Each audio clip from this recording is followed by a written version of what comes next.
কবিতা ছাড়তে জানতে হয়।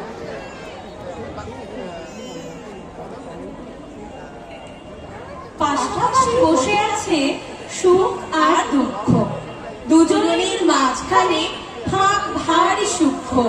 পাতা ঝরা শেষ হলে উকি দেয় নিশরায়, একই ফুলে মধু আর কাঁটার সমন্বয়। এক মাসে পূর্ণিমা আর অমাবস্যা, এক হাতে সমাধান আর একে সমস্যা। যে নদীটি পলি দেয় সেই আনে বন্যা, যে চোখ হাসিতে নাতে সে চোখেই কান্না। কেউ দেয় শুভেচ্ছা, কেউ অভিসংবাদ, কেউ বুকে ছুরি মারে, কেউ হাতে রাখে হাত। যদিও এসেছে আজ দারুণ দুঃসময়, এও একদিন যেন কেটে যাবে নিশ্চয়। যে